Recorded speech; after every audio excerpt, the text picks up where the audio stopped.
Masih ingatkah Anda dengan kasus manusia kanibal di tahun 2003 yang dilakukan oleh Sumanto? Kemunculan Sumanto menghebohkan publik.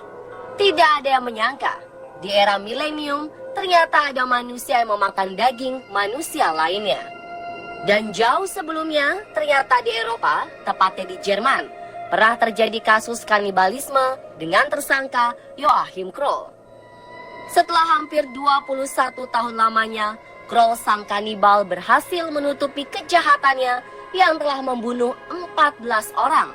Siapakah sebenarnya Sumanto dari Jerman ini? Bagaimana kisahnya?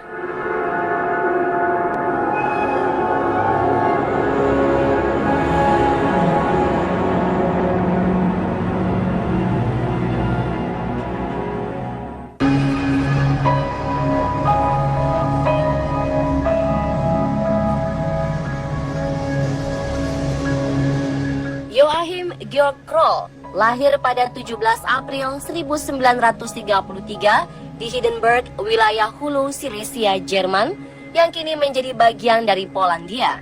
Terlahir sebagai anak ke-8, Kroll merupakan anak yang lemah dan suka mengompol. Dapat dikatakan, Kroll memiliki keterbelakangan mental. Ini dibuktikan dengan tes IQ-nya, di mana ia hanya mendapatkan hasil 76, jauh di bawah standar. Ketika ayahnya menjadi tawanan Rusia meninggal dunia saat Perang Dunia Kedua, ia beserta keluarga pindah ke Jerman Barat dan tinggal di sebuah rumah kecil dengan 2 kamar yang mampu menampung ia, sang ibu, beserta ke-7 saudaranya. Karena hanya bersekolah hingga kelas 3 sekolah dasar, Kroll tumbuh menjadi orang dewasa dengan kecerdasan yang sangat rendah. Ia kemudian bekerja di pertanian milik keluarga. Peristiwa yang menimbulkan trauma besar pada dirinya terjadi ketika Kroll menginjak usia 22 tahun. Tahun 1955, kematian ibunya meninggalkan trauma tersendiri. Dari sanalah, Kroll tega melakukan serangkaian aksi pemerkosaan, pembunuhan, hingga aksi kanibalisme.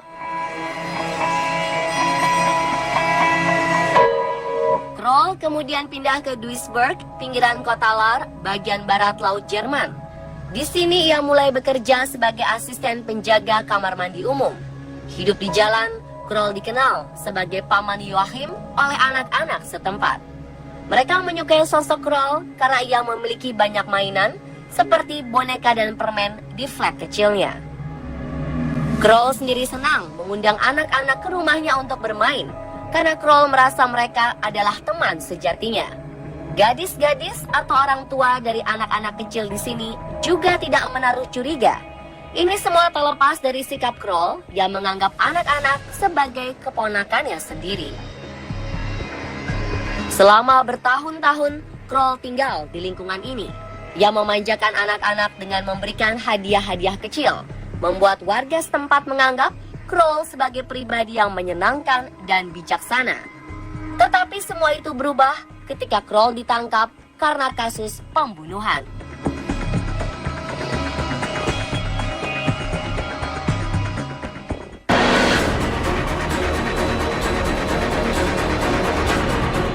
Saat itu, kamar mandi seluruh rumah yang berada di apartemen tempatnya tinggal tidak dapat digunakan. Oskar Muller, sang tetangga yang bertemu dengan Kroll, bermaksud untuk meminjam toiletnya. Namun Kroll menolaknya dengan mengatakan kamar mandinya tidak boleh digunakan karena hanya orang bernyali besar saja yang boleh memasukinya. Karena terpaksa dan harus ke toilet, Muller pun memberanikan diri masuk. Dan betapa terkejutnya ia ketika mendapati air berwarna merah darah dan bau busuk menyengat dari dalam kamar mandi. Sambil menutupi hidungnya, Muller mendekati tisu basah mengambang di atas air, dengan di sisinya terdapat potongan-potongan daging. Curiga dengan apa yang ia lihat, Muller segera berlari menuruni tangga dan keluar menemui polisi. Muller yang tergagap melihat apa yang berada di dalam kamar mandi, mengajak polisi untuk melihat sendiri tempat kejadian perkaranya.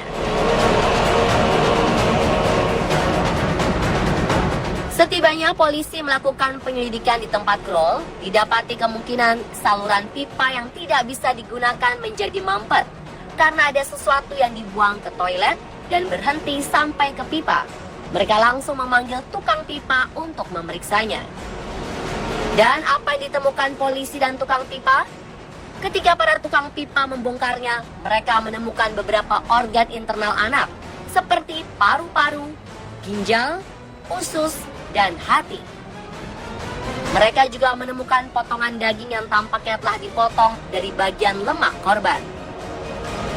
Mueller pun menemui orang yang disebut Paman Joachim dan bertanya tentang apa yang ia buang di saluran air.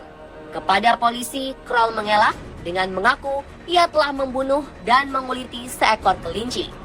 Kroll juga menggunakan rebusan air agar tidak menyumbat saluran air. Sayangnya, terlalu banyak yang ia buang hingga perbuatannya diketahui orang lain. Tidak percaya begitu saja dengan pengakuan si Sumanto dari Jerman ini, polisi melanjutkan investigasi ke dapur dan mendapati sebuah panci berisikan rebusan potongan-potongan daging. Kroll pun akhirnya mengakui bahwa daging tersebut bukanlah daging kelinci, melainkan daging manusia. Saat polisi mengaduk isi panci, mereka mendapati sesuatu yang mengerikan. Polisi menemukan tangan kecil yang dimasak di antara wortel dan kentang. Meskipun menjijikan, polisi terus mencari. Di dalam kulkas, polisi menemukan potongan-potongan daging yang siap dikonsumsi dalam waktu dekat. Sementara di freezer, berisikan daging dalam bentuk paketan yang dibungkus untuk pengawetan.